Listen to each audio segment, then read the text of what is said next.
Hello everyone, my name is Onam Gupta and you're watching India.com Z Media. Today we have with us a very special cast of a very special film, Fooly. So let's welcome them. कैसे हैं आप सब? बहुत अच्छा सो trailer को काफ़ी अच्छा response मिल रहा है, व्यूज़ इतने अच्छे आ रहे हैं, आप लोग का क्या टेक है उस पर? हमें बहुत अच्छा लग रहा है और हम बहुत एक्साइटेड हैं कि जिस सब्जेक्ट पे हमने फिल्म बनाई है उसको लोग पसंद कर रहे हैं क्योंकि फिल्म जो है वो बेटी बचाओ बेटी पढ़ाओ की बात करती है। फिल्म सर्व शिक्षा अभियान की बात करती है और लोगों को वो अच्छा लग रहा है, ऑडियंस उसे एक्सेप्ट कर रही है, तो we all are happy. Fool is about a girl who dreams of studying but is held back by her family issues. How do you think this film is gonna impact rural areas where such issues are quite common? ऐसे जो issue relevant हैं उस पे क्या कहना चाहोगी तुम, कितना असर पड़ेगा? एक तो जो लोगों का लड़कियों के लिए कि उनकी एजुकेशन कैसी होनी चाहिए, मतलब जो चॉइस है जैसे लड़का और लड़कियों में लड़कों को आगे ले जाना, हाँ। लड़कियों को पीछे रखना, तो एक तो वो चेंज होगा कि जब लड़के आगे बढ़ सकते हैं तो लड़कियां भी बढ़ सकती हैं और लड़कियां भी सपने देख सकती हैं। आपको लगता है अभी भी लड़कियां as compared to boys have to sacrifice their education due to family responsibilities? उनको अभी भी वो सैक्रिफाइस करना पड़ता है जो कि लड़कों को नहीं करना पड़ता? बिल्कुल बिल्कुल। सबसे पहले जो भारत देश है ना, हाँ। यहाँ पे जैसे हम एक शहर बोलते हैं और एक गांव बोलते हैं। गांव में भी दो तरीके के गांव हैं, एक अर्बन और एक रूरल। तो कुछ गांव में ये चीज़ें पहुंची है कि शिक्षा बहुत ज़रूरी है, तो लोग बहुत सारे ऐसे पेरेंट्स हैं जो अपने बच्चों को पढ़ा रहे हैं, मतलब वो लड़का हो या लड़की हो फर्क नहीं करते। लेकिन बहुत ऐसी चीज़ें हैं जो उन गांव तक नहीं पहुंचे है जहाँ पे अभी भी शिक्षा का अवेयरनेस नहीं है कि शिक्षा क्या कर सकता है आपके जीवन में, आपके जीवन में क्या बदलाव ला सकता है। उस गांव का, उस शहर का, मतलब शहर को तो हम अभी बात नहीं कर रहे क्योंकि ये जो फिल्म है ये गांव के परिवेश पे आधारित है। तो उन गांव में जहाँ तक अभी अवेयरनेस भी नहीं है कि शिक्षा क्यों ज़रूरी है, तो सबसे पहले फिल्म का उद्देश्य है कि शिक्षा क्यों ज़रूरी है, ये उनको मोटिवेट करने के लिए हम लोगों ने ये सब्जेक्ट चुना है और इसमें मूवी बनाई है। दूसरा कि अगर कोई गांव की बच्ची या कोई पेरेंट्स ये फिल्म को देखते हैं तो उनको ये एहसास होगा कि हमने क्या मिस किया है। अगर वो अपने बच्चों को अभी तक शिक्षा के क्षेत्र में या उनका कोई कोशिश नहीं रहा हो तो उनको एक कहीं ना कहीं गिल्टी होगा कि हमने अपने बच्चों को क्यों नहीं पढ़ाया। हाँ। और हमने क्या मिस कर दिया, हमने उस बच्चे का फ्यूचर जो हो सकता था वो नहीं दे पाया। तो एक तो ये है। दूसरा उन बच्चों का जिनके पास, जैसे बहुत सारे ऐसे बच्चे होते हैं जो एक्सक्यूजेस देते हैं कि हमारे पास ये साधन नहीं है इसलिए हम पढ़ नहीं पाते, हमारे पास ये सुविधाएं नहीं है, संसाधन की कमी है, ये सारी। बट ये उनको प्रेरणा ये मिलेगा इस सिनेमा से कि साधन जरूरी नहीं है, बहुत इंपॉर्टेंट चीज़ नहीं है साधन। आप किसी चीज़ को ठान लेते हैं, साथ दे लेते हैं तो सफलता आपको मिलती है। बिल्कुल। तो ये चीज़ें समाज को खासकर उन रूरल गांव को जगाने का काम करेंगे कि जो शिक्षा की अहमियत को समझे और अपने बच्चे को पढ़ाए। सर आपके हिसाब से इसके अलावा और क्या पैट्रियार्कल इश्यूज है जो हमारी सोसाइटी अभी भी फेस कर रही है? इशू तो बहुत सारे हैं। मेरी फिल्म इतना कहना चाहती है कि हैशटैग पढ़ना ज़रूरी है, पढ़ने से ज़िंदगी बदलती है। इस बात को मैंने और मेरी टीम ने बहुत ही एंटरटेनिंग तरीके से कहने की कोशिश की है। ये फिल्म बिल्कुल इस फिल्म को लेकर लोडन लेना है कि ये फिल्म जाके आपको बोर कर देगी। इन सब बच्चों ने, including Riya, they have done a very beautiful job as an actor. इन्होंने बहुत कमाल का काम किया है। ये फिल्म बताती है कि एवरी चाइल्ड स्पेशल है ना, हर बच्ची स्पेशल है, वो पढ़ सकती है, वो आगे बढ़ सकती है। और जैसे हमने वो जुरासिक पार्क जैसी फिल्म भी देखी थी ना, ये कुछ वैसी फिल्म है। ये बच्चों को मोटिवेट करेगी, ये बच्चों को हंसाएगी, ये बच्चों को रुलाएगी और अंत में ये बताएगी कि हाँ जादू हो सकता है और हम कर सकते हैं। सर आपके हिसाब से इन इश्यूज को डील पेरेंट्स कैसे डील करें? आपके हिसाब से वो चीज़ें हैं जो पेरेंट्स को करनी चाहिए? पेरेंट्स तो कर ही रहे अपना काम, सारे पेरेंट्स बहुत अच्छा काम करते हैं। हाँ, हमें बस अब मुझे लगता नहीं है कि उतना डिफरेंस रहा है बेटी और बेटे में, है ना। मगर हाँ, कुछ इलाके हैं, कुछ गांव हैं जहाँ अभी भी थोड़ा सा वो है, वो डिफरेंस है। मुझे ऐसा लगता है कि हमारी ये फिल्म फूली उस डिफरेंस को और कम करने में मदद करेगी। प्रिया, मेरा क्वेश्चन आपसे है कि इतनी छोटी उम्र में इतना, मैं बोलूँगी, चैलेंजिंग रोल आपने प्ले किया है, तो कुछ मुश्किलें थी, कुछ चैलेंजिंग पार्ट था while you were doing this role?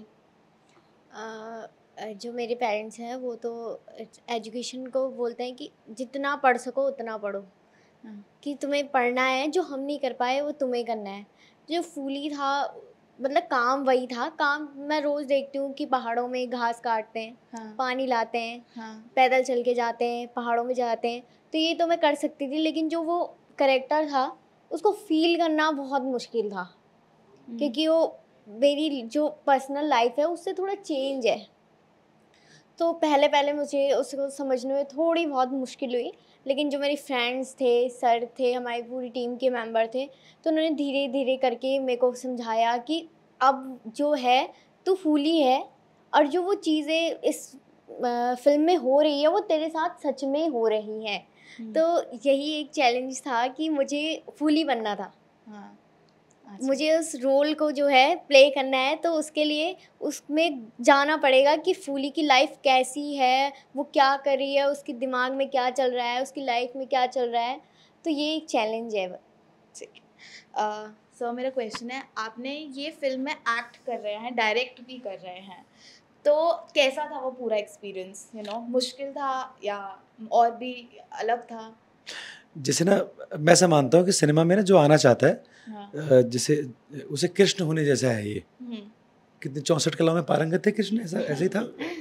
तो मैं मेरी फिल्म का स्पॉट बॉय भी होता हूँ, मैं लेबर भी होता हूँ, मैं लाइट भी देख रहा होता हूँ, लाइट कहाँ से बाउंस हो रही है, किधर से क्या हो रहा है, हाँ, कहाँ शेडो ड्रॉप हो रहा है, मैं सब करता हूँ। और ये कोई महानता वाली बात नहीं है, हम्म, ये हर एक फिल्म मेकर करता है ऐसा। अच्छा। सो सर, फिर मेरा क्वेश्चन ये आपसे, तो आप इस फील्ड में आए कैसे? बिकॉज मेरे को पता है, जैसे आप आपके फादर वाज एन आर्मी हाँ, बैकग्राउंड से थे, आर्मी बैकग्राउंड और acting is like poles apart, so ये कैसे हुआ आना? यार मैंने बचपन में ना एक दो फिल्में देखी बड़े पर्दे पे, यहीं दिल्ली में, मेरा बचपन दिल्ली में भी था। तो ना मुझे उन उन उन, उन फोटोज़ ने बड़ा आकर्षित किया, और मुझे ऐसा लगा कि यही मेरी ज़िंदगी हो सकता है। तो मुझे अभिनय, डायरेक्शन, स्टोरी टेलिंग के अलावा और कोई काम आता नहीं है, है ना? तो बचपन से वो सपना था हीरो बनने का, हाँ, और कब वो सपना बहुत कंबाइन हो गया मुझे नहीं मालूम चला। हाँ, अब मैं सिर्फ अकेले हीरो नहीं बनना चाहता। हम्म, जैसे इस फिल्म का हीरो मैं नहीं हूँ, इस फिल्म का हीरो ये है, हम्म, फूली। फूली। तो अब सपना कंबाइन है, सपना बांट लिया मैंने। हाँ, जैसे मैंने बात करी ना, आपके डैड जैसे आर्मी बैकग्राउंड से थे, वो एक जो डिसिप्लिन था बचपन में, कहीं ना कहीं वो आपको बाकी किड्स से बेटर था। आपको काफ़ी इम्ब्रेस करा उसने, काफ़ी इवॉल्व करा उसने। जो आर्मी बैकग्राउंड के जो लोग होते हैं ना, वहाँ डिसिप्लिन तो मतलब स्वतः ही है, डिसिप्लिन होगा ही होगा वहाँ। हाँ, तो वो वहाँ भी वैसे ही था। सुबह 4 बजे उठोगे, मार्शल आर्ट जाओगे, है ना, अपनी जिमिंग क्लास जाओगे, तो वो डिसिप्लिन पहले से रहा है वैसा। जैसे मुझे खूब पैदल चलने की आदत बचपन से मेरे पिताजी ने डलवा दी थी हाँ, कि खूब दौड़ो, है ना। तो वो और जब आप खूब एक्सरसाइज करते हो, क्योंकि जाहिर सी बात है वो मेरे फादर ब्लैक कमांडो थे, तो खूब एक्सरसाइज भी कराते थे। तो एक्सरसाइज करने से आपका दिमाग ठीक रहता है ना। तो शायद वहाँ से मैं एक्टर हो गया, अच्छा, उसको मैंने चैनलाइज कर दिया अभिनय की तरफ। ओके। तो रिया, मेरा क्वेश्चन है आपसे, इस फिल्म के बाद और क्या अपॉर्चुनिटीज़ आप देखते हो, और किस तरीके के रोल्स आपको करने हैं, या फिर आपका this was the only film you want to do and you want to take some break? Is there anything you want to say on that? एक तो अगर मैं फिल्म में काम करूँगी तो मैं ऐसी फिल्मों में काम करना चाहूँगी जो लोगों को इंस्पिरेशन दे हाँ, अच्छी चीज़ों को करने के लिए। मतलब जैसे चाकू, मार धाड़, ये चीज़ें मेरे को बिल्कुल पसंद नहीं होती। हाँ, तो मतलब मैं चाहती हूँ कि फिल्मों में अगर मैं काम करूँ तो सोसाइटी की जो सोच है उसे थोड़ा चेंज करने की, अच्छे की तरफ ले जाने के लिए काम करूँ। और वैसे मैं लॉयर बनना चाहती हूँ। ओके। तो अगर मौका मिलेगा तो मैं इस फील्ड में काम करूँगी, लेकिन सबसे पहले मेरे को अपनी एजुकेशन जो है पूरी करनी है, और जो मेरा सपना है कि मेरे को लॉयर बनना है उसको पूरा Okay. करना है। तो ये एक्टिंग का सपना आपका, सपना बहुत पुरानी लॉयर है आपका? ओके, ठीक है। तो जब आपने आपको आपको जब ये फिल्म मिली, आपके पेरेंट्स का क्या रिएक्शन था, आपके फ्रेंड्स का क्या रिएक्शन था? जो मेरे पेरेंट्स हैं वो बहुत मेरे को सारी चीज़ों में सपोर्ट करते हैं। तो उन्होंने मेरे को बोला कि तू कर लेगी, जो है तेरे को ये रोल मिला है तो तू कर लेगी, बस घबराना नहीं है। कि कैमरा, क्योंकि मैंने कभी पहले फ़िल्म में काम नहीं किया है, कैमरे के आगे काम नहीं किया है, तो वो जो है तेरे को वो सिखाएँगे और तू खुद भी कर सकती है। अपने जो दिमाग है, अपने दिल से, अपने माइंड से हमें काम करना होता है। जैसे इमोशनल सीन थे तो हमने वो मैंने सच में इमोशनल मैं खुद ही हो जाती थी। वो पता नहीं क्यों मेरे को, मतलब मेरे अंदर के इमोशन जो हैं वो जाग जाते थे कि ये सच में हो रहा है। तो पेरेंट्स में हर चीज़ में मेरे को सपोर्ट करते हैं, वो बोलते हैं कि तू कर लेगी, तू बहुत आगे जाएगी। वो कहते हैं कि जो तू नहीं कर पाई है, जो हम नहीं कर पाए हैं, वो तू करेगी और तू अपनी लाइफ में सब कुछ अचीव करेगी जो तू करना चाहती है। और जो मेरे फ्रेंड्स हैं वो आधे तो मेरे साथ वहीं थे, शूट पे थे, मतलब जो हम बच्चों ने फिल्म में काम किया, हम सारे फ्रेंड्स थे। तो कुछ ना कुछ मुझे रोज़ सिखाते थे, मैं उनसे सीखती थी, वो मुझसे सीखते थे। और फिर हम कई बार ना सर को भी बताते थे कि आज हमने ये देखा और हमने इससे ये सीखा है। जब शाम को हम घर लौटते थे तो उसके बाद हम बैठ के सारी बातें करते थे। तो एक दूसरे को बहुत मोटिवेशन कर दिया हमने कि ये जो है तू कर लेगी। वो मेरे को बोलते थे कि जैसे इमोशनल होना था, किसी कोई सीन था तो मेरे को बोलते थे तू खुद ही हो जाती है, तेरे को करना नहीं पड़ता है, समझाना नहीं पड़ता है। तो हर चीज़ के लिए वो हमेशा आगे आते थे, हमेशा। मेरे घर वाले, फ्रेंड्स, ये हमारे टीम मेंबर्स थे, तो सारे मतलब इतना सपोर्ट किया, मेरे को बहुत मोटिवेट किया कि घबराना नहीं है, तो कर लेगी। Okay, so sweet I must say. सुनो, मेरा क्वेश्चन है आपसे, आपको लगता है एज एन आउटसाइडर चैलेंजेस आपकी जो एक्टिंग जर्नी में आए हैं would have been more easy if you would have those connections in the industry? देखिए, हर आदमी की ना अपनी एक जर्नी होती है। हाँ, तो मेरी एक अलग जर्नी है। हाँ, तो मेरा कंपैरिजन या मेरा स्ट्रगल, पहले तो स्ट्रगल है ही नहीं। अगर चैलेंजेस नहीं है ज़िंदगी में तो ज़िंदगी सपाट है फिर। तो क्या करोगे ऐसी ज़िंदगी का? और जैसे आपने एक बड़ा अच्छा सवाल पूछा ना कि इसकी ज़िंदगी बदलने वाली है। हाँ, कुछ नहीं बदल रही ज़िंदगी, बदलनी भी नहीं चाहिए, क्योंकि इन लाइटों के अलावा ना, इन लाइटों के पीछे एक अंधेरा है। जैसी बंद होंगी वैसी एक रियलिटी है। तो इस बच्चे को ये समझना है, जो मैं इसे समझाना भी चाहता हूँ, कि ज़िंदगी में इस चमक धमक से पीछे की ज़िंदगी को ज़्यादा जीना है हमें, क्योंकि ये टेम्परेरी है, ये आगे जाके नहीं रहेगा, है ना। उसे अपनी एजुकेशन पूरी करनी है, उसे पढ़ना है, तो कुछ नहीं बदलने वाला। वैसी दाल भात हम पहले खाते थे बाद में खाएंगे। ज़िंदगी बहुत सिंपल है, उसे सिंपल रखना है, क्योंकि ग्लैमर ना बहुत बुरी चीज़ है। ये जब घेरती है तो आदमी दिमाग ख़राब कर देती है। मैं बच गया मगर। So you know, acting, script writing, directing, producer, आपके जो चारों रोल्स, आपका फेवरेट क्या है? What do you enjoy the most out of writing?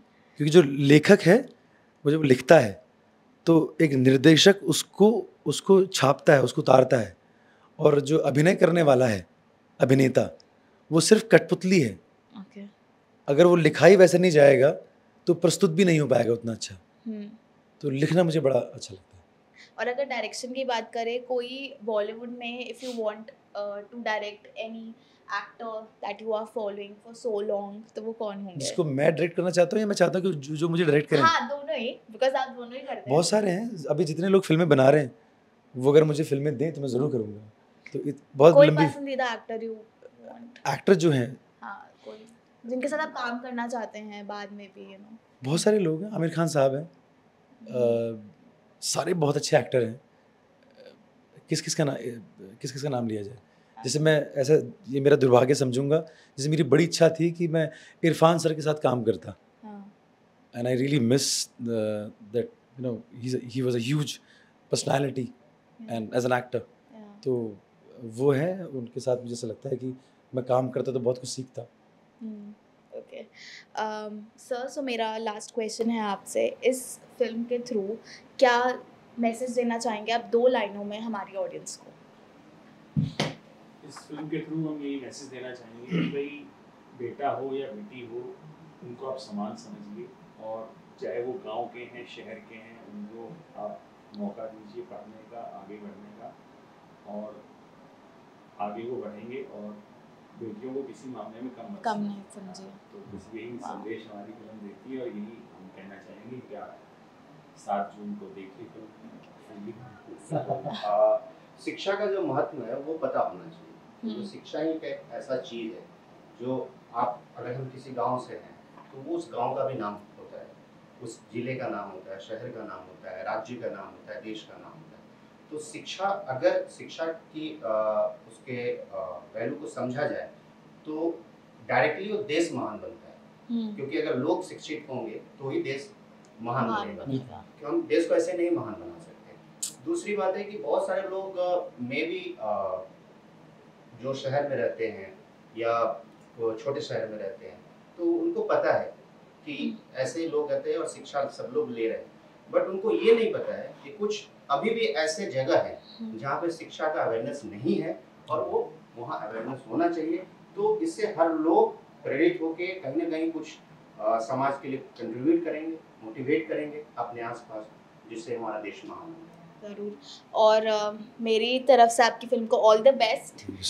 देखना ना भूलिए इनकी फिल्म फूली 7 जून। Thank you.